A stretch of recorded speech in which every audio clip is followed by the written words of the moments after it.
Hey guys what's up, कैसे हैं आप सभी लोग। बहुत बहुत स्वागत है आप सबका आज के इस अमेजिंग से सेशन में। हम लोग यहां पर बात करेंगे about the comeback strategy for CA intermediate May 2025 students. Right now, अब यहां पर कमबैक स्ट्रेटजी से मेरा क्या मतलब है कि अगर आप लोगों ने जनवरी में एग्जाम दिया था और अनफॉर्चुनेटली आप क्लियर नहीं कर पाए, तो ये वाला सेशन आप लोगों के लिए बहुत हेल्पफुल होने वाला है। And even if you haven't taken January 25 attempt, ये आप लोगों का पहला अटेम्प्ट होने वाला है, तो भी मैं जो भी यहां पर स्ट्रैटेजी डिस्कस करूंगा वो आप लोगों के लिए भी बहुत हेल्पफुल होने वाली है। ओके, अब इस सेशन को स्टार्ट करने से पहले ना, मैंने कुछ दिन पहले YouTube पर एक शॉर्ट बनाया था और Instagram पर एक रील बनाई थी, जहां पर मैंने आप लोगों को बताया था कि देखो इस टाइप का एक मैं सेशन प्लान कर रहा हूं for CA foundation as well as for CA intermediate, और आप लोग मुझे बताओ कि आप लोगों ने जनवरी 25 में क्या क्या प्रॉब्लम्स फेस की, जिससे हम लोग इस वाले सेशन में वो सारी प्रॉब्लम्स को डिस्कस कर पाए। राइट, तो पहले मैं अपना पूरा सेशन आपका बताऊंगा, जितना मेरे पास है आप लोगों को बताने के लिए अपनी तरफ से, वो सारी चीजें मैं आप लोगों के साथ शेयर करूंगा। और उसके बाद I will actually open all the comments जो भी आपके YouTube के शॉर्ट पर आए हैं, and I will open my Instagram, और वहां पर सीए निशांत कुमार वाले चैनल पे जो भी आप लोगों के कमेंट्स आए हैं, उन सभी कमेंट्स को यहां पर मैं एड्रेस करूंगा। तो this is exactly what I did a few days ago with CA foundation वाला strategy session, and this is exactly what I am going to do in CA intermediate वाला स्ट्रेटजी सेशन। अब अगर आप लोगों के मन में आएगा कि सर हमने ना तो शॉर्ट देखा था ना तो Instagram की रील देखी थी, हमारी भी कुछ प्रॉब्लम्स है, वो कैसे सॉल्व होंगी, तो बी एश्योर्ड इस पूरे के पूरे सेशन में आपकी सारी प्रॉब्लम्स ऑटोमेटिकली सॉल्व हो जाएंगी। बाई चांस इक्का दुक्का अगर किसी की प्रॉब्लम नहीं सॉल्व होती है, तो आप लोग इस वाले वीडियो को खत्म हो जाने के बाद इसके कमेंट सेक्शन में कमेंट कर देना, मैं आप लोगों की वो वाली प्रॉब्लम्स भी रिजॉल्व कर दूंगा। ठीक है, तो बिल्कुल भी परेशान मत होना कि आप लोग सब लोगों की सारी प्रॉब्लम्स यहां पर सॉल्व होंगी। ठीक है, चलो टाइम वेस्ट नहीं करेंगे, स्टार्ट करेंगे। बहुत ही सिंसियर वाला सेशन यहां पर होने वाला है। ट्रस्ट मी, जितनी भी चीजें मैं आप लोगों को यहां पर बताऊंगा, अगर आप लोगों ने वो शिद्दत के साथ, अगर आप लोगों ने वो डिलीजेंटली फॉलो कर ली, रिलीजियसली आप लोगों ने वो सारी चीजें फॉलो कर ली, तो May 25 क्रैक करने से आपको कोई नहीं रोक सकता। ठीक है, मैं प्राइमरीली टैक्सेशन के बारे में बात करूंगा क्योंकि मैं सीए इंटरमीडिएट का टैक्सेशन पढ़ाता हूं, लेकिन जो भी मैं यहां पर स्ट्रैटेजीज बताऊंगा आप उसको बाकी सब्जेक्ट्स में भी अप्लाई कर सकते हो। राइट, अब यहां पर हम लोग मेजरली प्रॉब्लम्स के बारे में बात करते हैं। तो अगर आपका फर्स्ट अटेम्प्ट है तो आपकी ये प्रॉब्लम्स होंगी। पहली प्रॉब्लम, तो आप सिंगल ग्रुप दोगे या बोथ ग्रुप्स दोगे। अगर बोथ ग्रुप्स दोगे तो फिर उसकी क्लासेस और रिवीजन कैसे मैनेज करें। अगर आप सिंगल ग्रुप दे रहे हो तो उसकी क्लासेस और रिवीजन कैसे मैनेज करें। राइट, अगर आपका ये फर्स्ट अटेम्प्ट नहीं है, मान लो सेकंड, थर्ड, फोर्थ कोई भी अटेम्प्ट है आपका, तो आपकी प्रॉब्लम्स क्या है कि क्लासेस और रिवीजन को कैसे हैंडल करना है। राइट, तो इन सभी चीजों के बारे में हम लोग यहां पर बात करेंगे। सबसे पहले हम बात करें फर्स्ट अटेम्प्ट के स्टूडेंट्स के बारे में। ध्यान से मेरी बात सुनना। सबसे पहली प्रॉब्लम, भाई सिंगल ग्रुप देना चाहिए या बोथ ग्रुप देना चाहिए, कैसे डिसाइड करें। तो इसका कोई हार्ड एंड फास्ट जवाब है मेरे पास है, लेकिन वो मैं आप लोगों को आउटराइटली ऐसे नहीं बता सकता कि देखो तुमको सिंगल देना है, तुमको बोथ ग्रुप्स देना है। ठीक है, इसके लिए आपको एक एक्सरसाइज करनी पड़ेगी टू असेस योरसेल्फ कि आप कौन से कहां पर आपकी पोजीशन क्या है। ठीक है, आप सिंगल ग्रुप देने लायक हो या बोथ ग्रुप्स देने लायक हो, इसमें आपकी पोजीशन क्या है ये आप लोगों को असेस करनी पड़ेगी। तो आपको क्या करना है, अगर आप मान लो बोथ ग्रुप्स की तैयारी कर रहे हो, तो आप किसी ना किसी एक ग्रुप में तो ज्यादा कॉन्फिडेंट हो सकता है ग्रुप 2 में ज्यादा कॉन्फिडेंट हो सकता है आप ग्रुप 1 में ज्यादा कॉन्फिडेंट हो। जिस भी ग्रुप में आपको लगता है कि आप ज्यादा कॉन्फिडेंट हो, उस ग्रुप के 3 मॉक टेस्ट पेपर्स दो। ठीक है, और अभी मॉक टेस्ट पेपर्स के अभी तो मॉडल टेस्ट पेपर्स आ चुके हैं। मैं एक सेकंड के लिए आपको मॉडल टेस्ट पेपर्स दिखा देता हूं आईसीएआई की वेबसाइट पर ले जाकर। ठीक है, तो आपको क्या करना है, आपको आईसीएआई की वेबसाइट पर आना है। एक मिनट, आप लोगों को कहां गया, हाँ, आप लोगों को आईसीएआई की वेबसाइट पर आना है। अरे भैया कहां गए तुम, वेबसाइट नहीं दिखाई दे रही ना आपको, व्हाट द हेल। हाँ, तो आप लोगों को आईसीएआई की वेबसाइट पर आना है, स्टूडेंट्स पर आना है, बीओएस नॉलेज पोर्टल पर आना है। Click here to visit BOS knowledge portal पर आप लोगों को क्लिक करना है। जितने भी पॉपअप्स आएंगे आपको इन पॉपअप्स को बंद करना है, और उसके बाद यहां पर आपको मॉडल टेस्ट पेपर्स दिखाई देंगे। मॉडल टेस्ट पेपर्स में जब आप लोग इंटरमीडिएट पर क्लिक करोगे तो आपको ग्रुप 1 ग्रुप 2 के दोनों ग्रुप्स के आपको मॉडल टेस्ट पेपर्स दिखाई दे जाएंगे। मॉक टेस्ट पेपर्स अगर अभी नहीं भी आए तब भी कोई दिक्कत वाली बात नहीं है, मॉडल टेस्ट पेपर्स को करके आप अपना काम कर सकते हो। वैसे मॉक टेस्ट पेपर्स भी आने शुरू हो चुके हैं, धीरे धीरे मॉक टेस्ट पेपर्स भी आ रहे हैं। सो माय पॉइंट इज कि आप जिस भी ग्रुप में ज्यादा कंफर्टेबल हो, ठीक है, आप जिस भी ग्रुप में ज्यादा कंफर्टेबल हो, उस ग्रुप के आप तीनों पेपर्स के दो टेस्ट दोगे। ठीक है, तीनों पेपर्स के आप दो टेस्ट दोगे, और उनमें से दोनों टेस्ट में आपको 70 प्लस चाहिए। तीनों पेपर्स में आपको 70 प्लस चाहिए। तो if you are able to score above 70 marks in all the 3, तब तो आप दूसरे ग्रुप के बारे में सोचोगे, अदरवाइज आप उसी एक ग्रुप के बारे में काम करोगे। अगर आपका एक भी पेपर में 70 से कम नंबर आए ना, तो फिर आपको क्या करना है, उन पेपर्स को आपको बहुत अच्छे से तैयारी करनी है। अगर आपका स्कोर 70 के ऊपर हो गया तब आप बोथ ग्रुप्स के बारे में सोच सकते हो, अदरवाइज नहीं। ठीक है, अब यहां पर कई सारे स्टूडेंट्स करते हैं क्या है कि मैं एक ग्रुप की तैयारी कर लेता हूं, जो भी भी मेरा स्ट्रॉन्ग ग्रुप है, ग्रुप 1 हो सकता है, ग्रुप 2 हो सकता है, मैं किसी एक ग्रुप की तो पक्की तैयारी कर लूंगा, दूसरे किसी एक ग्रुप में मैं किसी एक सब्जेक्ट को टारगेट करता हूं फॉर एग्जामिशन। ये दुनिया की सबसे बड़ी गलती होती है, ठीक है, ये दुनिया की सबसे बड़ी गलती होती है। Trust me on this. Paper unpredictable होता है, आप चाहे कुछ भी कर लो, आप एग्जामिशन स्कोर करने की बहुत कोशिश कर लो, आप श्योरिटी के साथ, गारंटी के साथ नहीं कह सकते कि हां मेरा इसमें एग्जामिशन आएगा ही आएगा, ठीक है। पहली प्रॉब्लम। दूसरी प्रॉब्लम इसमें क्या होती है कि जब आप कोई दूसरे ग्रुप का एक सब्जेक्ट उठाना पढ़ना शुरू करते हो ना, तो आपको उसमें धीरे धीरे मजा आने लगता है, और जब आपको इसमें मजा आने लगता है तो आप 60 के ऊपर के बजाय 80 के ऊपर सोचने लगते हो कि यार ठीक है, मैं एक काम करता हूं ना, इसमें 70-80 प्लस लाने की कोशिश करता हूं और उस दूसरे वाले ग्रुप के बाकी दोनों सब्जेक्ट्स को भी उठा लेता हूं, इसमें सिर्फ पासिंग मार्क्स ले आऊंगा, ठीक है। तो आपका मन करता है कि मैं इसमें से सिर्फ ऐसे ऐसे कर लूं, मैं सिलेक्टिव स्टडी कर लूं, मैं कुछ कर लूं, मैं कुछ कर लूं, आपका ये सारी बहुत सारी नॉनसेंस करने का मन करता है, और उस चक्कर में आपका माइंड डिविएटेड रहता है, आपका माइंड डिस्ट्रैक्टेड रहता है, ठीक है। तो ये गलती तो आपको बिल्कुल भी नहीं करनी चाहिए कि आप किसी एक पर्टिकुलर ग्रुप के बारे में बात करें और प्लस किसी दूसरे ग्रुप का एक कोई पेपर एग्जामिशन के लिए तैयार करें। ये गलती तो आपको बिल्कुल भी नहीं करनी है। It's straight away no no no no no no no no no no, ठीक है, ये गलती आपको बिल्कुल भी नहीं करनी है, राइट। ओके, जब तक आप एग्जाम फॉर्म फिल करते हो तब तक ही आपके पास टाइम है। ये भी बिल्कुल मत करना, कई सारे लोग ऐसा करते हैं कि यार चलो एग्जाम फॉर्म तो मैं बोथ ग्रुप्स का फिल कर ही देता हूं और उसके बाद मैं सोच लूंगा कि मुझे सिंगल ग्रुप देना है या बोथ ग्रुप्स देना है। ऐसा भी नहीं करना है आपको। एग्जाम फॉर्म आपको सिर्फ एक ही ग्रुप का भरना है अगर आपके मन में डिलेमा है तो। अगर आपके मन में डिलेमा नहीं है, अगर आप 100% कॉन्फिडेंट हो कि आपको बोथ ग्रुप्स का फॉर्म, अगर आपको बोथ ग्रुप्स देना है तभी आप बोथ ग्रुप्स का फॉर्म भरोगे। क्यों मैं ऐसा कह रहा हूं? अच्छा, मैं जो भी आपको बता रहा हूं ना, सिर्फ सब कुछ आउट ऑफ पर्सनल एक्सपीरियंस बता रहा हूं, क्योंकि मैंने ये सारी चीजें सीए फाइनल में झेली हैं।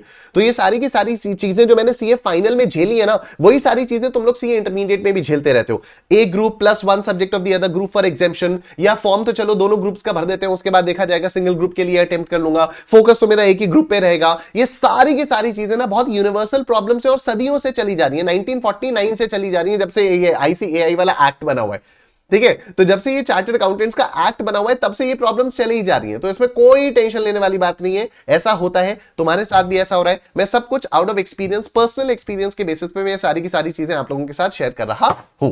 डन, इतनी बात क्लियर हो गई? Okay.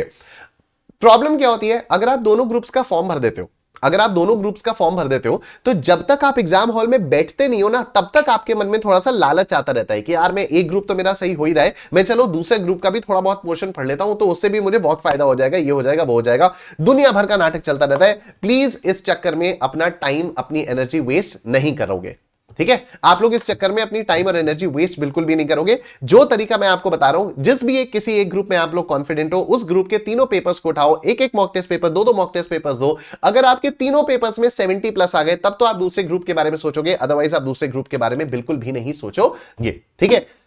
Please understand that it's absolutely all right to appear for one group at a time, ठीक है, बिल्कुल सही है। प्रैक्टिकली सोचना पड़ेगा आपको, इमोशनल डिसीजन नहीं लेना है। कई लोगों के मन में बहुत सारे इमोशनल डिसीजंस होते हैं, अरे यार मेरा तो टाइम चला जा रहा है, अरे यार बोथ ग्रुप्स दूंगा तो सेट ऑफ का बेनिफिट मिल जाएगा। सेट ऑफ का बेनिफिट बहुत कम लोगों को मिलता है यार, वो भी लक होती है, ठीक है। तो ये सेट ऑफ के बेनिफिट के लालच के चक्कर में कई सारे लोग दे देते हैं। क्यों? क्योंकि कुछ लोगों को मिल जाता है सेट ऑफ का बेनिफिट, फिर वो इसके एक बहुत बड़ी डील बना देते हैं, नहीं नहीं तुम्हें तो डेफिनेटली बोथ ग्रुप्स देना चाहिए, क्योंकि बोथ ग्रुप से तो सेट ऑफ का बेनिफिट मिलता है, देखो मुझे मिला है, ठीक है।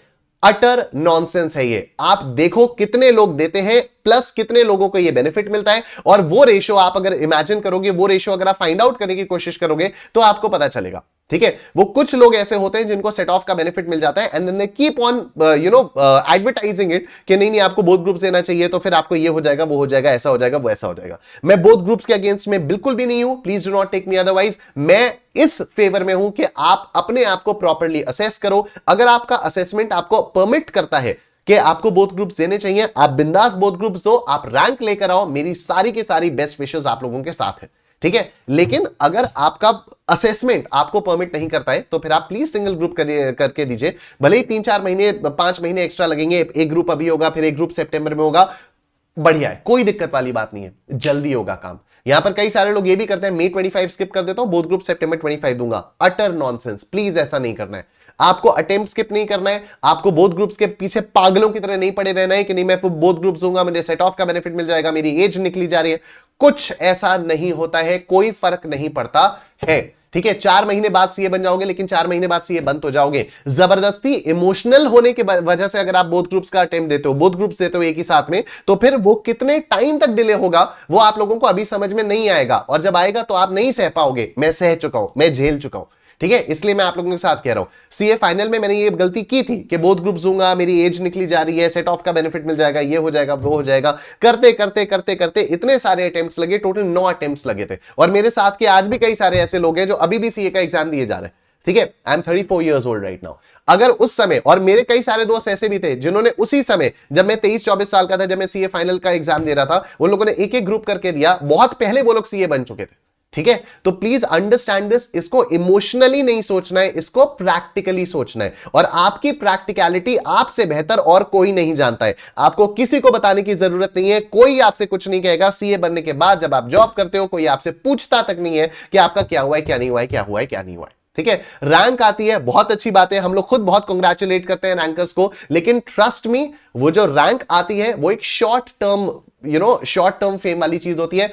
4 महीने बाद किसी और की रैंक आएगी, फिर 4 महीने बाद किसी और की रैंक आएगी, 4 महीने बाद किसी और की रैंक आएगी। एक चीज जो आपके साथ आपकी जिंदगी भर रहेगी, वो रहेगी आपकी सीए की डिग्री, ठीक है। तो आपको प्रैक्टिकली सोचना है, इमोशनल डिसीजन बिल्कुल भी नहीं लेना है, राइट। ओके, अगर आपका फर्स्ट अटेम्प्ट है, आप बोथ ग्रुप्स लेने जा रहे हो, आपकी स्टडी स्ट्रैटेजी क्या होनी चाहिए? अब इसमें 2 ऑप्शंस हो सकते हैं, या तो आपकी क्लासेस अभी भी चल रही हैं, या तो आपकी क्लासेस ओवर हो चुकी हैं। अगर आपकी क्लासेस अभी भी चल रही हैं, सपोज आपकी किसी एक ग्रुप की क्लासेस अभी भी चल रही हैं, तो देखो आपका जो पूरा का पूरा 24 घंटे का डे का ब्रेकअप है, उसमें क्या होता है, 8 घंटे की आपकी नींद होगी, फिर आपकी क्लासेस होंगी, 3 सब्जेक्ट्स हैं, तो 2-2 घंटों की क्लास आपकी चलेगी, 6 घंटे की आपकी क्लासेस हो गई। हर क्लास के बीच में मान लो 15-15 मिनट का आपका ब्रेक हो गया, तो 1 घंटे का आपका ब्रेक हो जाएगा। फिर आप कुछ नहाने धोने खाने पीने के लिए कुछ करोगे, तो 2 घंटे का आपका ये ब्रेक हो गया। रिमेनिंग आपके पास बचते हैं 7 घंटे। तो क्लासेस के बाद आपके पास बचते हैं 7 घंटे, ठीक है। मैंने खाने पीने का भी टाइम इंक्लूड कर लिया, मैंने सोने का भी टाइम इंक्लूड कर लिया, मैंने क्लासेस का भी टाइम इंक्लूड कर लिया। अब आपके पास 7 घंटे बचते हैं। अब इन 7 घंटों में आपको 4 घंटे वो वाला सब्जेक्ट पढ़ना है जिसकी आप पढ़ाई अभी कर रहे हो, जिसकी क्लासेस अभी चल रही हैं। 7 घंटे हैं आपके पास, तो इन 7 में से 4 घंटे आपको वो करना है जिसकी पढ़ाई आप अभी कर रहे हो, जिसकी आपकी क्लासेस चल रही हैं, और 3 घंटे आपको उस ग्रुप की पढ़ाई करनी है जो ग्रुप आप ऑलरेडी कवर कर चुके हो, उसको साथ साथ रिवाइज करते हुए आपको चलना है, ठीक है। थोड़े से स्लीपिंग आवर्स कम कर दो, थोड़े से खाने पीने नहाने धोने के आवर्स कम कर दो। कोशिश करो जितना ज्यादा से ज्यादा आप सेल्फ स्टडी को टाइम दे सकते हो, उतना ज्यादा आप इसमें टाइम बढ़ाओ, ठीक है। बोथ ग्रुप्स में वाकई इतना टाइम, इतनी मेहनत लगती है।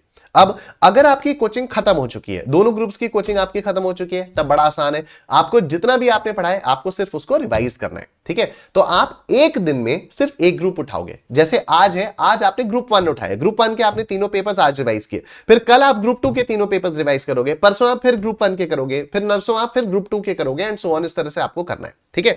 आपको हर सब्जेक्ट को 2.5 घंटे देना है, फॉलोड बाई 15 मिनट्स का ब्रेक। अब यहां पर कई बार ऐसा भी होगा कि हो सकता है 2.5 घंटे की एट अ स्ट्रेच आप सेटिंग ना कर पाओ, तो this a great technique known as a pomodoro technique. वो कहती है कि हर 25 मिनट के बाद आप 5 मिनट का ब्रेक लो, ठीक है। हर 25 मिनट के बाद आप 5 मिनट का ब्रेक लो। तो 25 मिनट पढ़ाई करो, then take a 5 minute break, then 25 minute पढ़ाई करो, then take a 5 minute break, और उस 5 मिनट के ब्रेक में just close your eyes, sit, relax, कुछ और सोचो, maybe listen to songs और व्हाटएवर, ठीक है। 5 मिनट का ब्रेक लो। 25-25 मिनट के बाद अगर आप 5-5 मिनट का ब्रेक लोगे, आपके ऊपर उतना लोड नहीं आएगा, बहुत अच्छे से सारी चीजें हो जाएंगी, ठीक है। कहां से आपको पढ़ना है? Please study from the material which is provided by your teachers. चाहे आप मुझसे पढ़े हो, चाहे आप किसी और टीचर से पढ़े हो। अगर आप किसी और टीचर से पढ़े हो, प्लीज उनके मटेरियल से पढ़ो।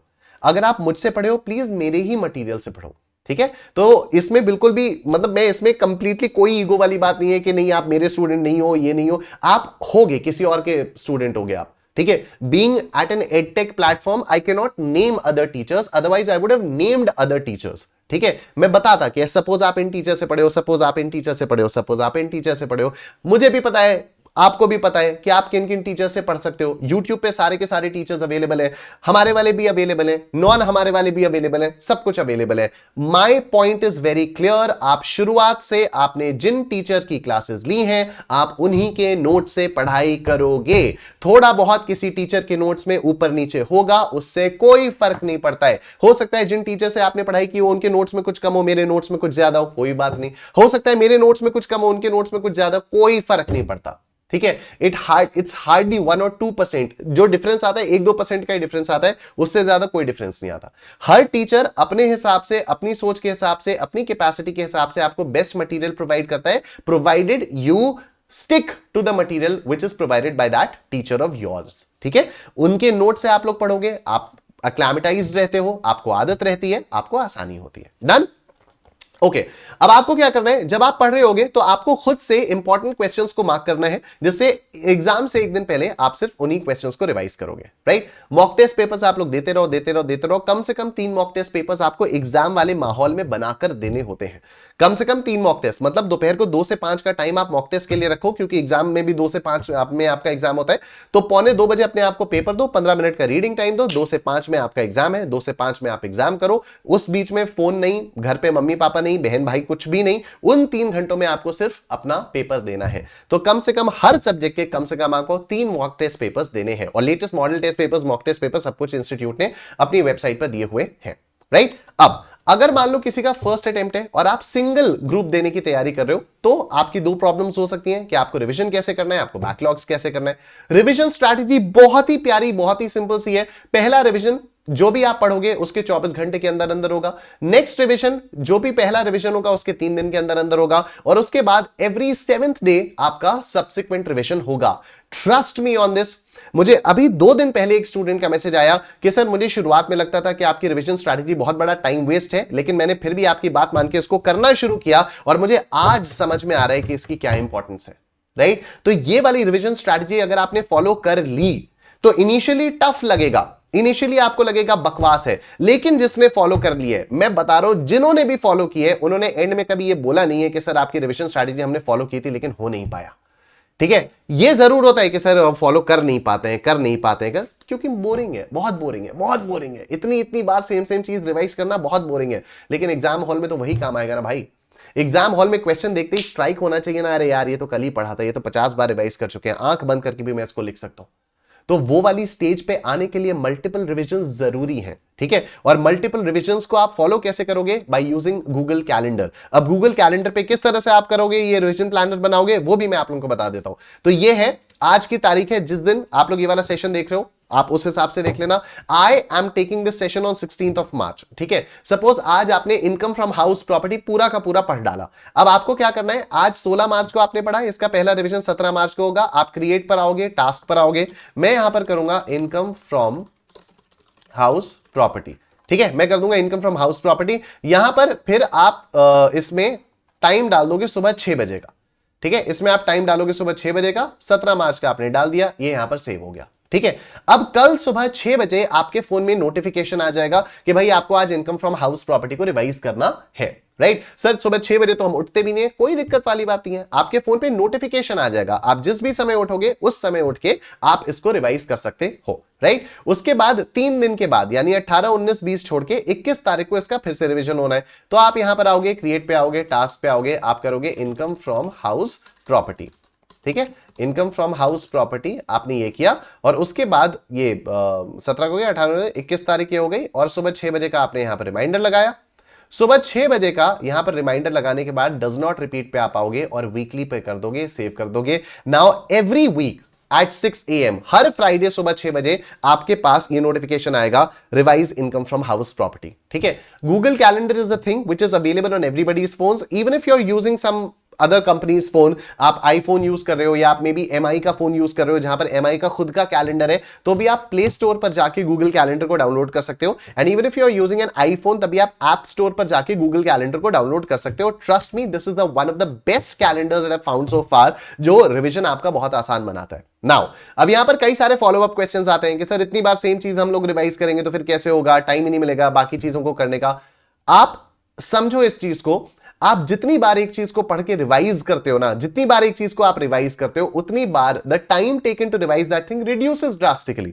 ठीक है, जब आप लोगों ने बचपन में आप लोगों ने जब एबीसीडी सीखा था तो एबीसीडी सीखने में आपको साल भर लग गया था, लेकिन आज वो 26 रैंडम अल्फाबेट्स आप 5 सेकंड के अंदर अंदर डिसाइड कर सकते हो पूरे के पूरे, ABCD EF GH IJ KL MNO PQ RST UV W XYZ। May be 5 second भी नहीं लगे होंगे, 3 या 4 सेकंड लगे होंगे। ठीक है, that is a power of revision यार, that is a power of revision, right. दूसरी बात, आपने suppose income from house property कहीं से किया, मेरे नोट से किया, मेरी बुक से किया, कहीं से भी आप लोगों ने कुछ भी किया। अब इनकम फ्रॉम हाउस प्रॉपर्टी में क्या सारे क्वेश्चंस आपको हर बार रिवाइज करने? नहीं, आपको कुछ कुछ क्वेश्चंस रिवाइज करने। तो क्या होगा, जब आप पहला या दूसरा रिवीजन कर रहे होगे ना, तो आपको अपने आप समझ में आ जाएगा यार कि कुछ क्वेश्चंस तो एकदम सिमिलर टाइप के, तो आप जो सिमिलर टाइप के क्वेश्चंस है उनको हटा दो। जो इंपॉर्टेंट क्वेश्चंस या आपको जो लग रहा है कि यार इसमें ये फर्क है, या इसमें ये चीज अलग है, या इसमें ऐसा कुछ नया प्रोविजन है, आप उन क्वेश्चंस को इंपॉर्टेंट मार्क कर लो। उन क्वेश्चंस को जब आप लोग इंपॉर्टेंट मार्क करोगे तो वो वाले क्वेश्चंस आप अब सब्सिक्वेंट रिवीजन पर रिवाइज करोगे। हर सब्सिक्वेंट रिवीजन पर आपको वो इंपॉर्टेंट वाले क्वेश्चंस को रिवाइज करना है। ये वाला जो रिवीजन प्लानर है ये आप सारे सब्जेक्ट्स के लिए बना सकते हो, एंड मैं गारंटी दे रहा हूं आप बना लो सारे सब्जेक्ट्स के लिए और आप इसको फॉलो कर लो। इसको फॉलो करना डेफिनेटली टफ है, मैं कह ही नहीं रहा आसान है। क्यों टफ है? क्योंकि बोरिंग है। इट्स नॉट कि ये पॉसिबल नहीं है, इट्स टफ बिकॉज ये बोरिंग है, बहुत बोरिंग है। आपको क्या लगता है ना, डर लगता है हमने आज कुछ पढ़ा, हम रात तक बहुत कॉन्फिडेंट होंगे कि हाँ हमने पढ़ लिया है। अब कल ना रिवाइज करने से पहले बहुत डर लगता है कि यार मैंने अगर रिवाइज करना शुरू किया और मुझे कोई प्रोविजन याद नहीं आया तो फिर। लेकिन ये बात आप किसी से कहते नहीं हो, ये बात आप किसी से कहते नहीं हो। आपके एक्सक्यूजेस पता है क्या होता है? अरे रिवाइज तो कर लूंगा यार, अभी कुछ नया पढ़ लेता हूं, ठीक है, अब रिवाइज तो मैं कर लूंगा। मैं जिन स्टूडेंट्स के साथ रेगुलरली टच में रहता हूं ना, मैं उनको लिटरली फोन पे गरियाता हूं, मैं डांटता हूं, उनको गंदा वाला डांटता हूं। मैं सच बता रहा हूं, मैं बहुत स्ट्रिक्ट हो जाता हूं ऐसे में। अगर कोई स्टूडेंट मुझे फोन पे करके कहता है ना कि हाँ सर अभी तो ये पढ़ना है, अभी ये पढ़ना है, मैं उस सबसे पहले ये पूछता हूं कि कल जो पढ़ा था उसको रिवाइज? नहीं सर वो तो मैं शाम को करूंगा ना। पहले रिवाइज करो। नहीं सर अभी ना मेरा दिमाग फ्रेश है ना, तो मैं नया नया पढ़ लूंगा ना तो मैं बेटर हो ना। पहले रिवाइज करो। सर मैं रिवाइज कर लूंगा ना, तो रिवाइज तो मैं कर ही लूंगा सर, मैं मना नहीं कर रहा हूं सर, मैं शाम को पहले रिवाइज करो। नया नहीं पढ़ोगे चलेगा, तुम पूरा सिलेबस कंप्लीट करके एग्जाम हॉल में चले जाओ, तुम्हें वहां पर एग्जाम हॉल में पहुंच के क्वेश्चन देख के स्ट्राइक ही ना हो यार कि है क्या, फिर क्या होगा उससे? 4 महीने और फिर से वेस्ट, फिर से 4 महीने वेस्ट, और इसके अलावा कुछ नहीं होगा। ठीक है, इससे बेहतर है कम पढ़ के जाओ, कोई बात नहीं। तुम्हें अभी सिर्फ ऐसा लग रहा है कि मैं इतनी बार रिवाइज करूंगा तो फिर मेरा सिलेबस कंप्लीट नहीं हो पाएगा, ऐसा तुम्हें सिर्फ लग रहा है, ऐसा होता नहीं है। करके तो देखो एक बार, ठीक है। और मैं कह रहा हूं ठीक है 80% सिलेबस कंप्लीट होगा, वो 80% इतना सॉलिड होगा कि उसमें से एग्जाम में कुछ भी आएगा कम से कम लिख तो पाओगे। तो मैं से 100% सिलेबस कंप्लीट कर लो, बिंज वॉच करते रहो क्लासेस को, वहां पर एग्जाम हॉल में कोई भी क्वेश्चन आएगा तुम्हें लगेगा अरे यार पढ़ा तो था, लेकिन इसका पहला स्टेप क्या होगा? बैठे रहोगे वहां पर, क्या होगा उससे? ऐसा ही होता है, ऐसा ही होता है, और सबके साथ ऐसा ही होता है, मेरे साथ भी ऐसा ही होता था। ठीक है, तो ये वाली चीज आपको नहीं करनी है, ये रिवीजन प्लानर आपको डिलीजेंटली फॉलो करना है।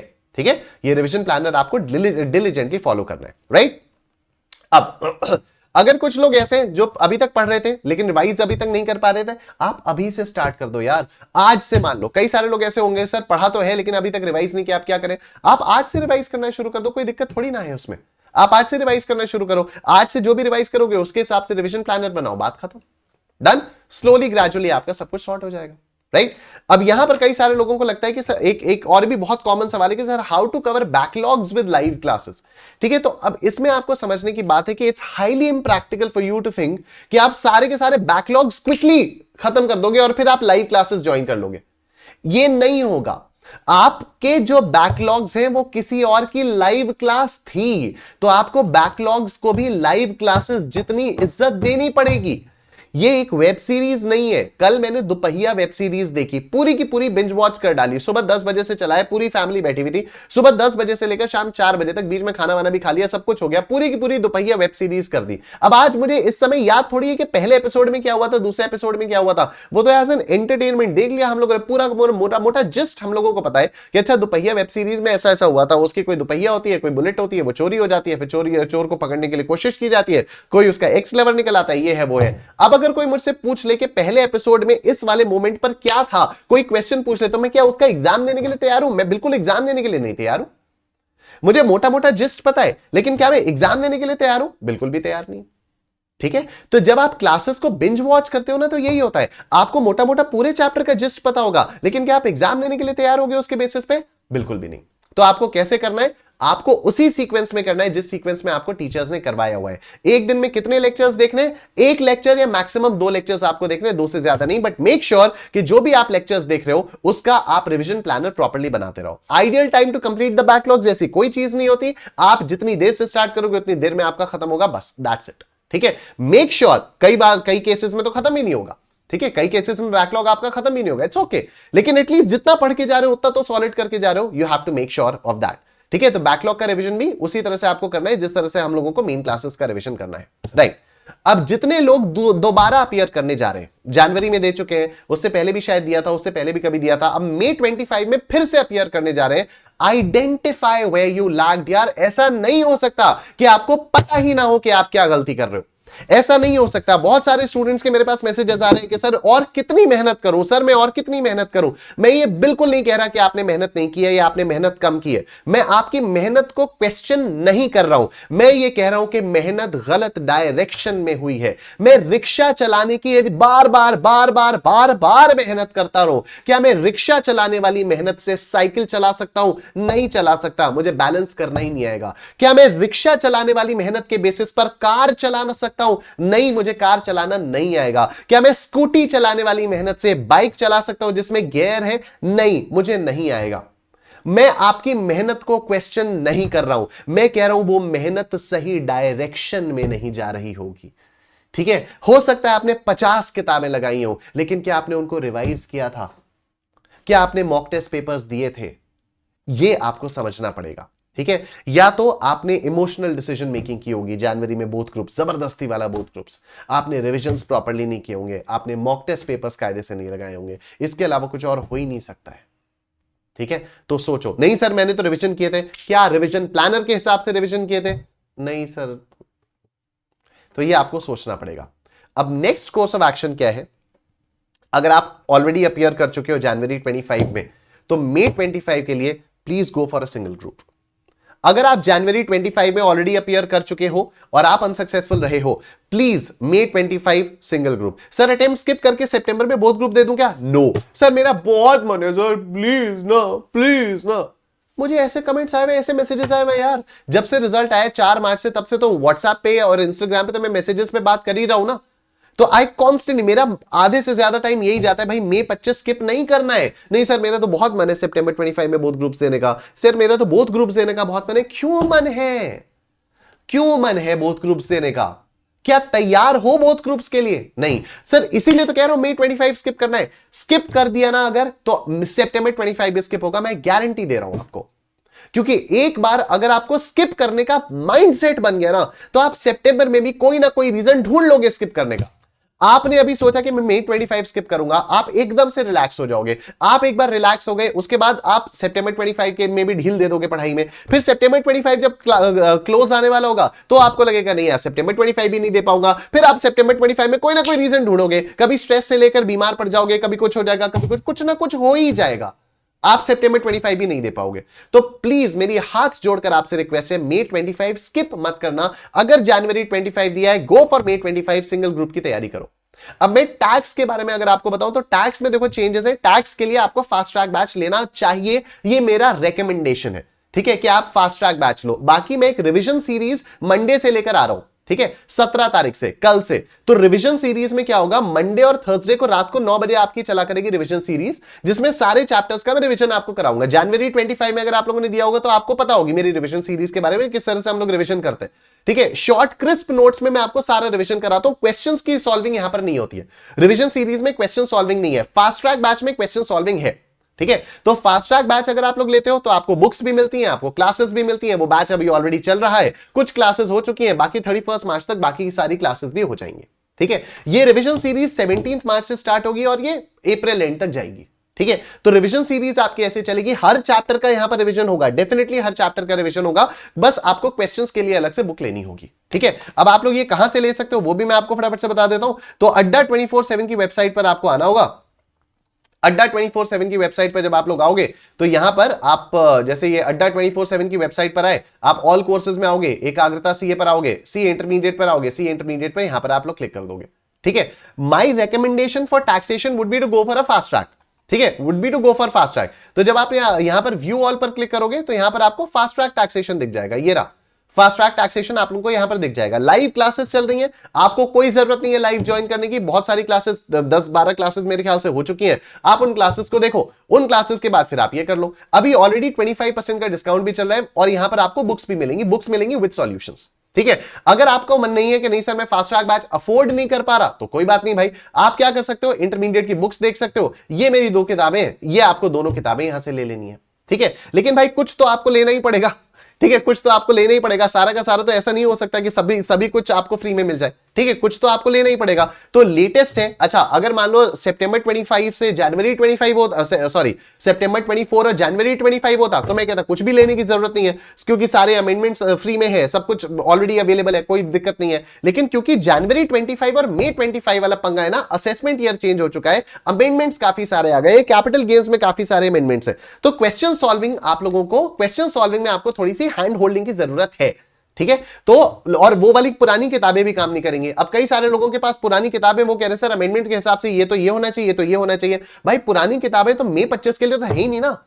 ठीक है, मई 25 के लिए ये वाली किताबें, तो ये किताबें तो आपको लेनी ही होंगी। ठीक है, ये किताबें तो मतलब अगर आप फास्ट ट्रैक नहीं भी ले पा रहे हो तो भाई ये किताबें तो आपको लेनी पड़ेंगी, जिससे रिवीजन सीरीज को आप कॉम्प्लीमेंट तो कर पाओ। रिवीजन सीरीज में मैं आपको कॉन्सेप्ट पढ़ा दूंगा, लेकिन क्वेश्चंस के लिए तो आपको किताबें लेनी पड़ेंगी, राइट। अच्छा, किताबें लोगे तो इसमें RTP, MTP, PYQ, study material, सारे के सारे क्वेश्चंस अवेलेबल है, तो इसमें कोई दिक्कत वाली बात नहीं है, ये आप लोग यहां से ले सकते हो। ठीक है, चलो वापस यहां पर आ जाते हैं।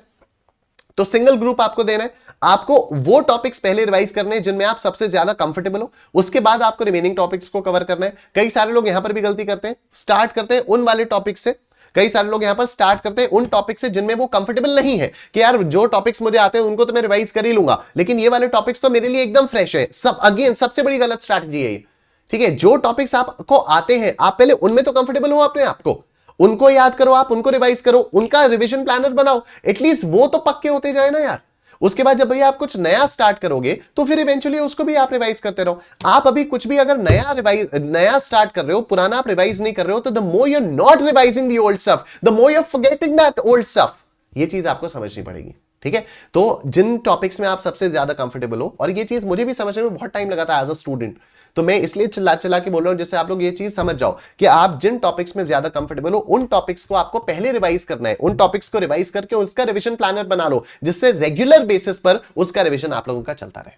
ठीक है, रिवीजन प्लानर बनाओ and make sure that you are following it. ठीक है, अब इस बार में दोनों ग्रुप्स में हर सब्जेक्ट 40 अबव आए थे, क्या मैं फिर से बोथ ग्रुप्स नहीं दे सकता या नहीं दे सकती? नहीं, 40 अबव लाना इज नॉट अ सर्टिफिकेट कि आपको उस सब्जेक्ट की नॉलेज है। ठीक है, 60-70 आए होते किसी एक सब्जेक्ट में आप फेल हो गए, मैं मान सकता हूं, बिल्कुल मान सकता हूं कि बाकी सारे पेपर्स में आपके 70 से ऊपर आ गए, सिर्फ किसी एक सब्जेक्ट में कुछ तो हो गया, उसमें 35 रह गए, आप दो बिंदास में 25 में बोथ ग्रुप्स हो, कोई प्रॉब्लम वाली बात नहीं है। ठीक है, लेकिन अगर आपको यह लग रहा है ना कि सर मैं हर सब्जेक्ट में पास हो गया तो मैं एग्रीगेट में ही फेल हुआ, नहीं यार, please please be very honest and realistic about it. आप नहीं हुए हर सब्जेक्ट में pass. If the aggregate are 50%, total में आपको 50 नंबर चाहिए पास होने के लिए, तो भाई इंडिविजुअल में भी 50 ही नंबर चाहिए ना पास होने के लिए। ये तो बहुत बड़ा छलावा है ना कि 40 से ऊपर ले आए तो इंडिविजुअल सब्जेक्ट में आप पास हो गए। लीगली देखा जाए तो ठीक भी है, लीगली देखा जाए तो ठीक है, क्यों? क्योंकि एग्रीगेट अगर आपका 50 आ गया तो हो गया, बट अगर आपके हर सब्जेक्ट में 40 ऐसे ही आ रहे हैं, 40 41 42 इस तरह से आ रहे हैं, तो आप प्रिपेयर्ड नहीं हो यार। ठीक है, आप प्रिपेयर्ड नहीं हो तो आप अभी बोथ ग्रुप्स नहीं दोगे। ठीक है, तो congratulations on clearing every subject individually, but please understand कि आपको सिर्फ डिफरेंशियल मार्क्स स्कोर नहीं कर रहे, मतलब आपको ऐसा नहीं करना है ना कि मुझे 42 आ गए तो अब तो मुझे एग्रीगेट कर लिए सिर्फ 8 नंबर स्कोर करने, आपको तो फ्रॉम स्क्रैच पूरे 50 नंबर स्कोर करने ना। और दिमाग में टारगेट तो 50 नंबर का होना ही नहीं चाहिए, दिमाग में टारगेट तो 80-90 का होना चाहिए। स्कूल में जब आप लोग एग्जाम देते थे तो क्या आप सिर्फ 40-50 नंबर के लिए पास होते थे? इनफैक्ट जो बच्चे सिर्फ पास होते थे उनको तो हम लोग ऐसे देखते थे ना, है ये तो सिर्फ पास हो रहा है, राइट। तो वो वाली आग आपको वापस लानी पड़ेगी, आपको पढ़ाई को सीरियसली लेना पड़ेगा। मजे मजे में आप सीरियसली लो पढ़ाई को, मतलब ऐसा नहीं सोचो ना कि मुझे सिर्फ 40-50 नंबर लाने हैं। हमारा टारगेट ही हमारे दिमाग में अगर 40-50 होगा तो कैसे आएगा 40-50? हमारा टारगेट अगर 100 नंबर होगा तब जाके 60-70 आएगा ना। ठीक है, तो आप लोगों को स्क्रैच से पढ़ना होगा, राइट। तो you need to understand this. मेरा बहुत ही ज्यादा मन है बोथ ग्रुप्स देने का, प्रिपरेशन उतनी अच्छी नहीं है, क्या मैं मई अटेम्प्ट स्किप करके सितंबर दे दूं बोथ ग्रुप्स? नहीं, बिल्कुल नहीं, इसके बारे में हम लोग डिस्कस कर चुके हैं। एक ग्रुप कंप्लीट है अच्छे से, उसका रिवीजन मैं कर लूंगा, और दूसरे ग्रुप का एक सब्जेक्ट ऑलमोस्ट कंप्लीट है, क्या मैं एक ग्रुप प्लस वो एक सब्जेक्ट दूसरे ग्रुप का कर लूं जिससे मुझे उस सब्जेक्ट में एग्जाम्शन आ जाए? इसके बारे में भी हम लोग डिस्कशन कर चुके हैं, ठीक है? बिल्कुल भी नहीं, बिल्कुल भी नहीं। आर्टिकलशिप मुझे बिग फोर में करनी है, मैंने सुना है वहां पर बोथ ग्रुप्स वालों को ही लेते हैं। झूठ, सफेद झूठ। पहली बात, आर्टिकलशिप बिग फोर में क्यों करनी है उसके बारे में हम लोग बाद में कभी बात कर लेंगे, ठीक है? कर लेंगे कभी बात आराम से उसके बारे में। कमेंट करके बता देना कि बिग फोर में करनी चाहिए, नहीं करनी चाहिए, क्या करना चाहिए। मैं अभी भी साफ साफ बता दे रहा हूं, जब तक आपको सारी फील्ड्स का एक्सपोजर नहीं मिलेगा तब तक आपको कैसे पता कि आपको आर्टिकलशिप कहां करनी है, ठीक है? यहां पर हर टीचर के अलग अलग व्यूज होते हैं, हर टीचर के यहां पर अलग अलग व्यूज होते हैं। मेरा व्यू एकदम सिंपल है भाई, गो for a mid sized firm. Mid size firm में जब आप जाओगे तो आपको सारी फील्ड्स का एक्सपोजर मिलता है, टैक्सेशन का, अकाउंटिंग का, ऑडिटिंग का, फाइनेंस का।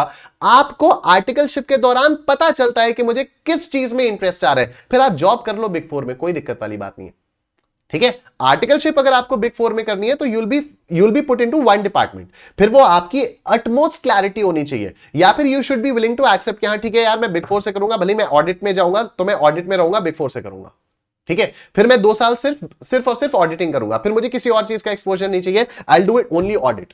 और मैं एक चीज और बता दूं, कई बार ऐसा भी होता है कि कोई सब्जेक्ट पढ़ने में ऐसा लगता है, बहुत अच्छा लगता है, प्रैक्टिकली करने में अच्छा नहीं लगता। कई बार ऐसा होता है कि पढ़ने में कोई सब्जेक्ट बिल्कुल अच्छा नहीं लगता, प्रैक्टिकली करने में बहुत मजा आता है, ठीक है? तो just on the basis of your interest in a particular subject you can not decide कि मुझे तो ये वाला काम करना है जिंदगी भर, ऐसा नहीं होता, ठीक है? कई सारे लोगों को हो सकता है ऑडिटिंग सब्जेक्ट में बहुत मजा आता हो, लेकिन प्रैक्टिकली करने जाओगे तो शायद उतना मजा ना आए।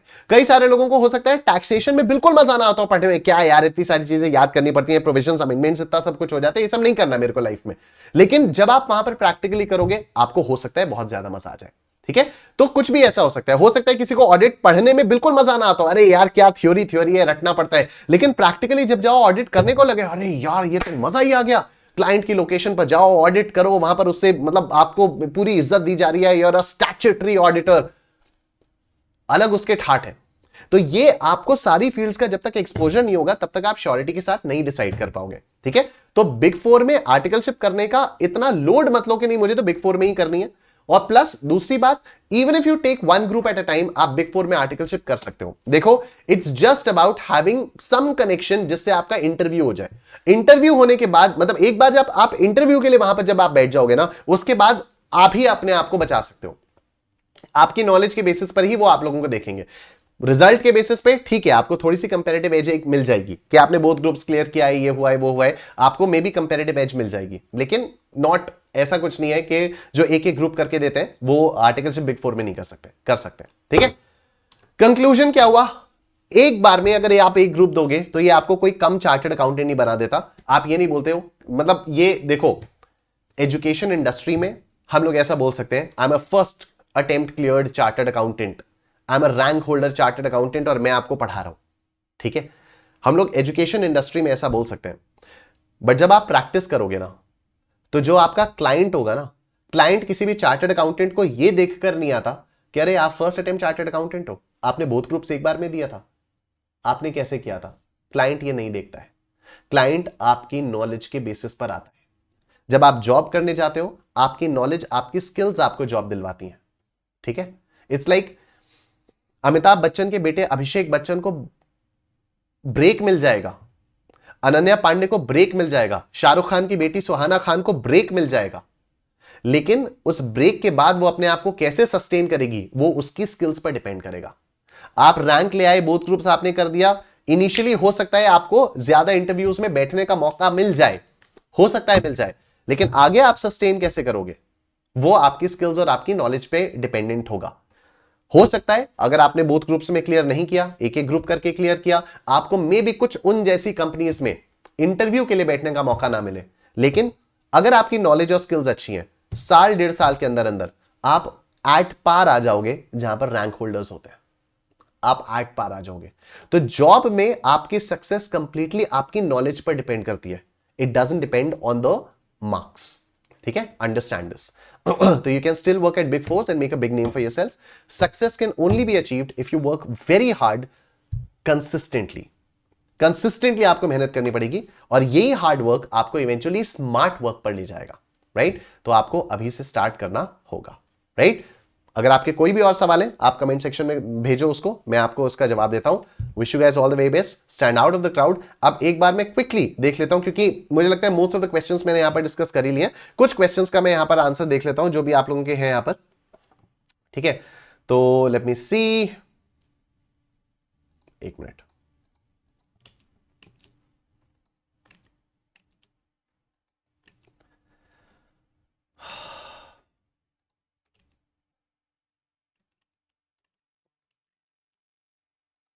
आपका वो ओपन कर लेता हूं ना मैं। ये रहे एकाग्रता का यूट्यूब चैनल जहां पर मैंने शॉर्ट डाला था, ठीक है। इंटरमीडिएट के जो भी क्वेश्चंस हैं एक बार देखता हूं। ये सीए फाउंडेशन हो गया, ये सीए फाउंडेशन हो गया, फिर ये टैक्सेशन में एमसीक्यू करने में बहुत दिक्कत आ रही है। जितनी भी दिक्कत है ना, that can only be solve through practice, ठीक है। एमसीक्यू करने में अगर दिक्कत आ रही है, प्रैक्टिस करो यार, ज्यादा से ज्यादा एमसीक्यूज की प्रैक्टिस करो। मैं एक और सीरीज यहां पर प्लान कर रहा हूं, एक आध दो दिन में उसका पूरा डिटेल्ड शेड्यूल आपको बता दूंगा कि मैं रोज एक एक केस बेस्ड एमसीक्यू आप लोगों के साथ डिस्कस करूंगा, ठीक है। और मुझे कमेंट में बताना कि ये वाला आइडिया आप लोगों को कैसा लग रहा है। प्लीज आप लोग इसको कमेंट में बताना कि ये वाला आइडिया आप लोगों को कैसा लग रहा है, कमेंट सेक्शन में, लाइव चैट में नहीं। लाइव चैट तो अभी मैं देख भी नहीं रहा हूं, ठीक है। कमेंट सेक्शन में कमेंट करके बताना कि आप लोगों को ये वाला आइडिया कैसा लग रहा है कि मैं रोज एक केस बेस्ड एमसीक्यू जीएसटी का लूंगा, रोज एक केस इनकम टैक्स का लूंगा। आईसीएआई ने ना लेटेस्ट केस बेस्ड एमसीक्यूज वाला भी वो कर दिया है। जैसे आईसीएआई की वेबसाइट पर जब आप लोग जाओगे, स्टूडेंट्स पे आओगे, बीओएस नॉलेज पोर्टल पे आओगे, यहां पर आओगे तो latest case based MCQs ICAI ने वो कर दिए हैं, रिलीज कर दिए हैं। ये देख रहे हो, केस सिनेरियोज बुकलेट। तो केस सिनेरियोज बुकलेट पे आओगे, इंटरमीडिएट कोर्स पे आओगे, टैक्सेशन के अंदर इनकम टैक्स और जीएसटी। तो इनकम टैक्स के अंदर 25 केसेस हैं और जीएसटी के अंदर 30 केसेस हैं, ठीक है। तो रोज में अगर एक केस इनकम टैक्स का, एक केस जीएसटी का सॉल्व करूंगा तो उससे होगा क्या, स्प्रेड आउट हो जाएगा एक साथ। ना तो पूरा लोड मेरे पास आएगा, ना तो पूरा लोड आपके पास आएगा, और आपका भी एक कॉम्प्रिहेंसिव रिवीजन होता रहेगा। रोज थोड़ा थोड़ा करके आपको एमसीक्यूज को और केस बेस्ड एमसीक्यूज को टैकल करने की आदत पड़ जाएगी। कमेंट सेक्शन में मुझे बताना आप लोगों को ये वाला आइडिया कैसा लग रहा है, ठीक है, आइडिया कैसा लग रहा है। Alright, foundation, intermediate practice and revision problem, not able to write sufficient tests, some laziness, tiredness, not able to ये हम लोग सारी इस चीज के बारे में बात कर सकते हैं, कर चुके हैं।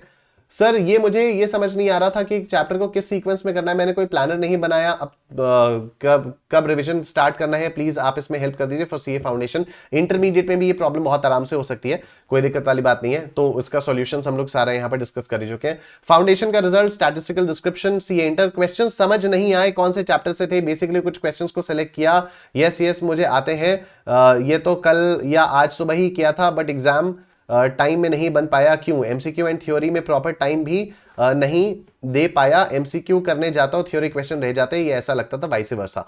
तो the only thing that you can do here Akshay is to take as many mock test papers as possible, ठीक है। कि जब आप उस माहौल के लिए, उस सिचुएशन के लिए तैयार रहोगे ना, तभी तो आप उसको हैंडल कर पाओगे। तो जब आप मॉक टेस्ट पेपर्स दोगे तो आपको ये वाली चीज अभी से उसकी प्रैक्टिस हो जाएगी, ठीक है। जो चीज आपने एग्जाम हॉल में फेस की, वही वाली चीज के लिए आपको अपने आप को प्रिपेयर करना है बिफोर द एग्जाम। तो the only solution to your problem is to solve as many mock test as possible. Maths foundation inter, conceptual clarity, English mistakes, time management, not able to recall concept और answer. Revision में तो question solve हो जाता है, लेकिन जब exam या फिर कोई नया क्वेश्चन देखते हैं तो समझ नहीं आता कि कहां से स्टार्ट करें, उससे सॉल्व करने की अप्रोच क्या होनी चाहिए। Effective use of scanner, making short notes for one day before exam, it's taking too much time, and specially for taxation, how to revise whole DT and GST in 1.5 days, how to revise efficiently means only solving or reading concept plus solving, how to make question bank summary means all possible adjustments, and family problems को study से कैसे दूर रखें या फिर study पे कोई effect ना होने दें, how to focus on studies in any situation, please include these points in your video sir। I think मैंने सभी पॉइंट्स को यहां पर कवर कर लिया है, ठीक है। इफेक्टिव यूज ऑफ स्कैनर मैंने वही बताया। रिवीजन प्लानर में जब आप रिवाइज करोगे आपको कई सारे क्वेश्चन सिमिलर लगेंगे। चलो एक एक करके करते हैं। कॉन्सेप्चुअल क्लैरिटी आपको डेफिनेटली क्लास देखनी पड़ेगी, उसके अलावा और कोई ऑप्शन नहीं है। इंग्लिश मिस्टेक्स प्रैक्टिस से ठीक होंगी, the more you write the better you will be. Time management again, जितना मॉक टेस्ट पेपर दोगे, जितनी प्रैक्टिस करोगे, उतनी आपकी स्पीड इंप्रूव होगी। Not able to recall concept और आंसर, अगेन जितने मॉक टेस्ट पेपर्स दोगे उतना आप बेनिफिट होगा। रिवीजन में तो क्वेश्चन सॉल्व हो जाता है। क्यों सॉल्व हो जाता है रिवीजन में? क्योंकि रिवीजन जब आप करते हो तो आपको पहला स्टेप वहां पर दिख जाता है। सबकॉन्शियसली, अनकॉन्शियसली, ना चाहते हुए, गलती से, चोरी छुपे आप पहली लाइन देख लेते हो। जब आप सॉल्यूशन की पहली लाइन देख लेते हो तो आपको पूरा सॉल्यूशन क्लिक हो जाता है, याद हो जाता है। एग्जाम हॉल में आपको वो पहला स्टेप ही याद नहीं आता है, और एग्जाम हॉल में वो पहला स्टेप याद आ जाए इसके लिए आपको पहले से प्रैक्टिस करनी पड़ेगी कि भाई अभी मुझे कोई नया क्वेश्चन दिख जाए या कुछ भी हो जाए तो मुझे पहला स्टेप तो रिकॉल हो जाए। तो आपको इसके लिए जितने ज्यादा से ज्यादा मॉक टेस्ट पेपर्स, आरटीपीज आप सॉल्व कर सकते हो, आपको वो सॉल्व करना है। डन। उससे क्या होगा, आपको क्या होगा, जब आपको दिखाई देगा ना कि यार ये तो मुझे रिकॉल ही नहीं हो रहा, और फिर आप देखोगे यार ये तो मैंने अभी ही किया था, फिर भी मुझे रिकॉल क्यों नहीं हो पा रहा, then you will read the question carefully. आप एक बार जब प्रॉपरली क्वेश्चन को पढ़ोगे ना, तो प्रॉपरली क्वेश्चन पढ़ने के बाद आप उसको आंसर के साथ लिंक कर पाओगे कि अच्छा ये सवाल था और इसके लिए मुझे पहला स्टेप ये लिखना चाहिए था। तो ये आप जितना ज्यादा अपने आप को अभी एग्जाम वाली सिचुएशन में डालोगे उतना आपके लिए बेहतर होगा। तो मॉक टेस्ट पेपर सॉल्व करना आपके लिए बेस्ट तरीका है। ठीक है। इफेक्टिव यूज ऑफ स्कैनर, बात वही हो जाती है, स्कैनर में पास एग्जामिनेशन क्वेश्चंस है, और अब जो लेटेस्ट स्कैनर्स आई हैं मेरे ख्याल से मई 25 वाली में कुछ सब्जेक्ट्स में तो आरटीपी और एमटीपी के क्वेश्चंस भी इंक्लूड कर दिए, बाकी कुछ सब्जेक्ट्स के लिए सितंबर 25 तक हो जाएगा। लेकिन वही है कि आपको क्वेश्चंस को, अगर आपने कोई क्वेश्चंस किए स्कैनर से, तो आपको उसका भी रिविजन शेड्यूल बनाना होगा, रिवाइज करना होगा, और रेगुलरली अगर कुछ भी डिफरेंट टाइप के क्वेश्चंस हैं तो उसको नोट डाउन करना होगा। Making short notes for 1 day before exam, it's taking too much time. Short notes में अपने खुद के दे देता हूं, आप उनसे देख सकते हो। टाइम तो यार देखो लगाना पड़ेगा, ठीक है। बाकी मेरे रिवीजन नोट्स आप लोगों के पास अवेलेबल रहते हैं। जनवरी 25 में भी मेरे रिवीजन नोट्स आपके पास अवेलेबल थे, और कल से जो रिवीजन सीरीज स्टार्ट हो रही है एकाग्रता यूट्यूब पे ही स्टार्ट हो रही है, और वो free of cost revision series है, उसमें भी मेरे शॉर्ट नोट्स आप लोगों के पास रहेंगे, जिससे आप उनके बेसिस पर अपने रिवीजन नोट्स बना सकते हो, या उन्हीं नोट्स के बेसिस पर आप क्विकली रिवाइज कर सकते हो। ठीक है। Alright, specially for taxation, how to revise whole DT and GST in 1.5 days. जो मैंने आपको बताया ना, एक तो रिवीजन नोट्स, और दूसरा वो जो इंपॉर्टेंट क्वेश्चंस है जिसके आप लिस्ट बना रहे हो, वही आपको 1.5 दिन पहले रिवाइज करना है। How to revise efficiently means only solving और reading concept plus solving, both concept भी आपको रिवाइज करना है, वो आप शॉर्ट नोट से रिवाइज करोगे, सॉल्व भी आपको करना है। सॉल्व आप पूरा का पूरा लिखकर नहीं कर पाओगे ऑब्वियसली, ठीक है, पूरा आप लिखकर सॉल्व नहीं कर पाओगे, लेकिन कोई बात नहीं, आपको एटलीस्ट अपने दिमाग में सारे के सारे स्टेप्स को रिकॉल करना है। How to make question bank summary means all possible adjustments, वो मैं करके दूंगा आपको, ठीक है, उसकी आपको चिंता करने की बात नहीं है। जनवरी 25 में भी मैंने दिया था। बेसिकली जो ये पूछना चाह रहे हैं ये क्या है कि जो इनकम टैक्स लायबिलिटी वाले क्वेश्चंस होते हैं उनमें हर क्वेश्चन में एडजस्टमेंट्स होते हैं ना, कि आपको ये ऐड करना है, ये लेस करना है, ये ऐड करना है, ये लेस करना है। तो वो मैंने आप लोगों को मई 24, सितंबर 24, जनवरी 25 के लिए भी बना के दी थी, वो मैं अभी आपको मई 25, सितंबर 25, जनवरी 26 के लिए भी बना के देने वाला हूं। ठीक है, तो आपको उसकी कोई चिंता करने की बात नहीं है, सारे एडजस्टमेंट्स मैं ही आपको पूरी टेबल बना के दूंगा, आपको नहीं करना है, आपको बस उसके बेसिस पर रिवाइज करना है। डन। ये हो गया। फैमिली प्रॉब्लम्स को कैसे दूर रखें या स्टडी पर अफेक्ट ना होने दें, अपने आप को थोड़ा सा आइसोलेट आपको करना पड़ेगा।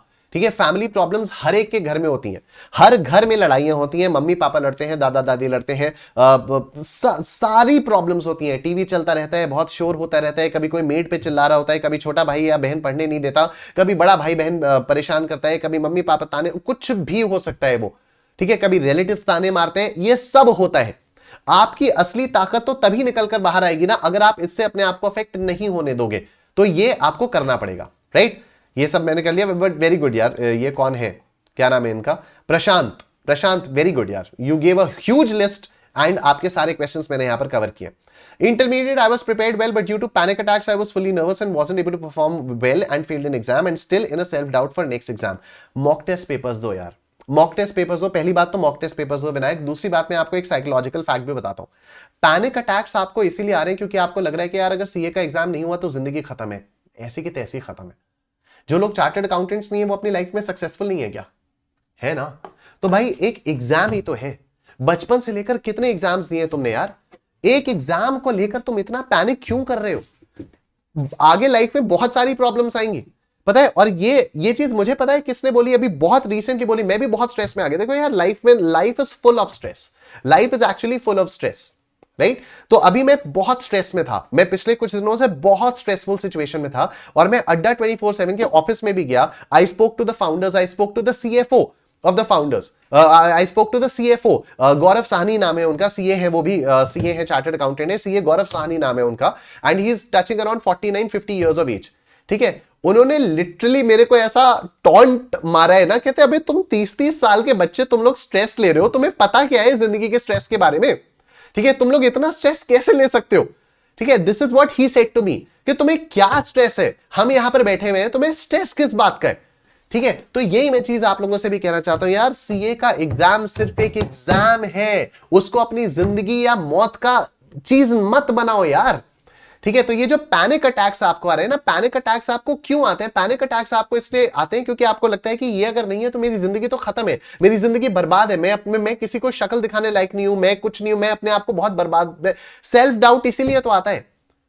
आप अगर बचपन से लेकर आज तक यहां पर आ गए हो तो किस बात का सेल्फ डाउट यार, किस बात का सेल्फ डाउट? कोई सेल्फ डाउट करने की जरूरत नहीं है भाई, अपने ऊपर पूरा भरोसा रखो, पूरा विश्वास रखो अपने ऊपर, तुम बेस्ट हो। समझो इस चीज को, तुम बेस्ट हो। ठीक है, और किसी और के कंपैरिजन में नहीं हो, तुम अपना बेस्ट वर्जन हो। अंडरस्टैंड दिस, तुम अपना बेस्ट वर्जन हो, किसी और से कंपैरिजन नहीं करना है हमें खुद से कंपैरिजन करना है। क्या मैं पहले से बेहतर रोज हो रहा हूं? अगर मैं पहले से रोज बेहतर हो रहा हूं, there you go, you are a winner. ठीक है, तो प्लीज अंडरस्टैंड दिस, इसको रिकॉर्ड कर लो, बार बार सुनो इस वाली चीज को, तुम बेस्ट हो, अपना बेस्ट वर्जन हो। ठीक है, इनकम टैक्स में प्रॉब्लम आ रही है, क्वेश्चन सॉल्विंग एमसीक्यू में मार्क्स कट हो जाते हैं मार्क्स तो कट होंगे ही अगर क्वेश्चन प्रॉपर्ली सॉल्व नहीं होंगे तो। ठीक है, तो जितनी प्रैक्टिस करोगे उतना आसान होगा ये। ठीक है, तो solve maximum questions, mock test papers, model test paper सब कुछ है, अभी ये सारी प्रॉब्लम सॉर्टेड है। How to do revision in taxation, complete revision taxation, discuss foundation, concept clarity होता है बट एग्जाम में कंफ्यूजन आ जाता है, और टीचर से मदद लेना थोड़ा वियर्ड लगता है। ये फाउंडेशन इंटर दोनों के लिए एप्लीकेबल हो सकता है, टीचर से मदद लेने की कोई जरूरत नहीं है। जितनी ज्यादा क्वेश्चंस की प्रैक्टिस करोगे उतना तुम्हारा कॉन्फिडेंस बढ़ेगा। जब कॉन्सेप्ट और चैप्टर स्टडी करते हैं तब बहुत अच्छे से आता है, एग्जाम इज लाइक एग्जामिनेशन पक्का but marks is too low. तो अनामिका, इसके लिए आपको mock test papers, model test papers देने पड़ेंगे। जब आप कॉन्सेप्ट या चैप्टर पढ़ते हो ना, तो आप एक स्पेसिफिक सीक्वेंस में पढ़ते हो, तो सब कुछ बहुत ही स्मूथ चल रहा होता है, लेकिन एग्जाम हॉल में ना सब कुछ जम्बल्ड अप आता है और आपको लिखना पड़ता है प्रॉपर्ली। ठीक है, आपको एग्जाम हॉल में प्रॉपर प्रेजेंटेशन के साथ चीजें लिखनी होती हैं। तो अभी 8 मॉडल टेस्ट पेपर्स आ गए, 2 मॉक टेस्ट पेपर्स आ रहे हैं, आरटीपी भी आ रही है, इन सब को लिख लिख कर प्रैक्टिस करो। ठीक है, जितना ज्यादा लिखकर प्रैक्टिस करोगे उतना बेटर होगा। क्या ये लास्ट 2 मंथ्स बचे हैं, क्या करूं सर? जो बताया वो करो। Foundation inter last 1.5 day I messed up, बहुत से ऐसे चैप्टर्स हैं जिनको रिवाइज ही नहीं कर पाई, अब आप रिवाइज कर लेना काव्या। इस वाले अटेम्प्ट में मैंने पूरी स्ट्रैटेजी, सारी चीजें आपको बताई हैं। Foundation theory portion, formula exam में formula, maths, foundation intermediate syllabus compile करना डिस्कस्ड है, ऑलरेडी डिस्कस्ड है। इंटरमीडिएट सर प्रॉब्लम वाज कि वो एग्जाम के एक दिन में पूरा GST and income tax revise करना है, सो टफ, एंड एग्जाम में the major problem is facing is, बहुत कंफ्यूज हो गई थी, इनकम टैक्स जीएसटी सब मिक्स हो गया था, जीएसटी में इनवर्ड आउटवर्ड सप्लाई मिक्स हो गया था, बहुत कंफ्यूजन हुआ। सृष्टि, जितना लिख कर क्वेश्चंस को प्रैक्टिस करोगे, जितना मॉक टेस्ट पेपर्स आप दोगे, देखो सारी प्रॉब्लम्स का एक ही सॉल्यूशन है, मॉक टेस्ट पेपर्स और लिख के practice, that's it. Regular revision, mock test papers, लिख के प्रैक्टिस। मैं फिर भी सारी प्रॉब्लम्स एक एक करके इसलिए दे रहा हूं जिससे आपको ये ना लगे कि अरे मेरी प्रॉब्लम का तो सॉल्यूशन दिया ही नहीं सर ने। ठीक है, but trust me on this, regular revision, mock test papers की राइटिंग प्रैक्टिस और ये regular practice, this is the only solution. ठीक है, इसको आप करो। Foundation foundation foundation foundation inter की क्लास में सही अटेंड कर पाया एंड बाकी और रीजन से प्रैक्टिस भी सही से नहीं हो पाया, अब कर लो। Which question to do after completing module revision, module के क्वेश्चंस करो, मेरी बुक के क्वेश्चंस करो। ठीक है, मेरी बुक में बहुत सारे एक्स्ट्रा क्वेश्चंस हैं, मेरी बुक में स्टार्टिंग में 2 QR कोड्स भी हैं, वहां पर सारा के सारा, वहां पर और धीरे धीरे क्वेश्चंस कंपाइल हो के आते रहेंगे धीरे धीरे। ठीक है, फाउंडेशन इंटर की ओल्ड टैक्सेशन बुक से प्रिपरेशन करके अमेंडमेंट्स की वीडियो देख ले तो इनफ होगा। May 25 के लिए बिल्कुल भी नहीं, you should definitely buy new books, you should definitely go for new books. ठीक है, पेपर में calculated intermediate GST revision lecture कब से स्टार्ट होगा? कल से रिवीजन सेशन स्टार्ट हो रहे हैं, पहले इनकम टैक्स होगा, उसके बाद जीएसटी होगा। कल ही मैं आपको पूरा आगे का शेड्यूल बता दूंगा। ठीक है, studying perfectly effective for 2 days and then next 3 days कुछ करने का मन नहीं हो रहा, से इट्स प्रोक्रास्टिनेशन, डिमोटिवेटेड, या पता नहीं क्या बोले इस फीलिंग को। You need to exercise regularly and follow the pomodoro technique, जहां पर हर 25 मिनट बाद you take a 5 minute break. ठीक है, क्या होता है हम लोग अपने आप को बहुत बर्नआउट कर लेते हैं, जब बर्नआउट कर लेते हैं तो शुरुआत के 1-2 दिन में तो बहुत मजा आता है, लेकिन उसके बाद फिर ऐसा ही डिमोटिवेशन, डिस्ट्रैक्शन होता रहता है। तो पहली बात तो थोड़ी सी फिजिकल एक्टिविटी आपको करनी पड़ेगी। तो रोज 30 मिनट्स, कम से कम 30 मिनट्स की आपको कोई ना कोई कार्डियो एक्सरसाइज करनी है। It could be jogging, it could be skipping, it could be dancing, it could be anything. तो कम से कम 30 मिनट्स की आपको रोज करनी है। ठीक है, Jan 25 inter, how to tackle new types of questions in exam. जितना आप पुराने क्वेश्चंस को रिवाइज करोगे, जितना मॉक टेस्ट पेपर्स होगे, मॉडल टेस्ट पेपर्स होगे, उतना ही आप नए क्वेश्चंस को भी आसानी से टैकल कर पाओगे। फाउंडेशन May 25 के लिए टैक्स का रिवीजन आएगा यूट्यूब पर, कल से आ रहा है। सीए हिंदी में कर सकते हैं, बिल्कुल कर सकते हैं। फाउंडेशन इंटरमीडिएट टैक्स में डीटी में प्रैक्टिस कम हुई थी, I understand everything but I need practice, I am ready to work hard, last 45 days strategy आप प्लीज बताओ, बता दी, ठीक है, done, all the best. Sanidhi अच्छे से करना है इसको। कोर्स भी 75% हुआ था, अब कर लो भाई पूरा। Foundation amendments applicable for May 25, revision series पूरी विद अमेंडमेंट्स होगी, ठीक है। तो प्रकृति साहू जो भी May 25 के लिए अमेंडमेंट्स है ना, वो सारे के सारे रिवीजन सीरीज में इंक्लूडेड होंगे। बाकी बेस्ट तरीका तो फास्ट ट्रैक है यार, बेस्ट तरीका फास्ट ट्रैक बैच परचेज करो, फास्ट ट्रैक की क्लासेस करो और उसके थ्रू रिवाइज करो, बेस्ट है वो। फाउंडेशन नो रिवीजन और मॉक टेस्ट, ठीक है, तो मॉक टेस्ट कर लो, डन। तो यहां पर जो जितने भी आपके एकाग्रता के शॉर्ट पे जितने भी कमेंट्स थे वो सारे के सारे मैं देख चुका हूं। अब मैं एक बार वो देख लूं, इंस्टाग्राम वाला देख लूं। तो इंस्टाग्राम पे जितने भी आप लोगों के कमेंट्स आए थे, एक बार इंस्टाग्राम के भी कमेंट्स देख लेते हैं, होंगे वो सेम टाइप के कमेंट्स होंगे, but still. Panic during exams, GSC lack of proper knowledge and threshold for exemptions, lengthy and tricky MCQs, keep on practising.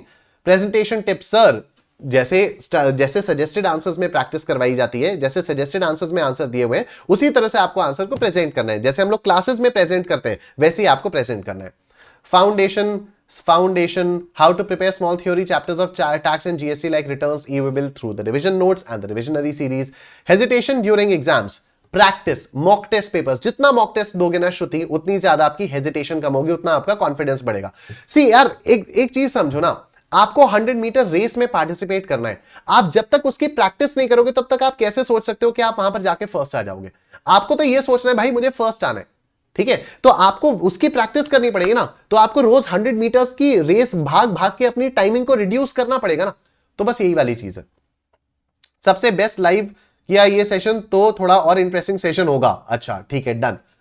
ये लाइव और रिकॉर्डेड के चक्कर में आप पड़े रहो, बाकी तो और फिर मैं अब क्या ही बोलूं इसमें। जनवरी एग्जाम ही नहीं दे पाए मेडिकल इश्यूज की वजह से, तैयारी भी है सीए फाउंडेशन, अच्छा कोई बात नहीं, अब दे देना।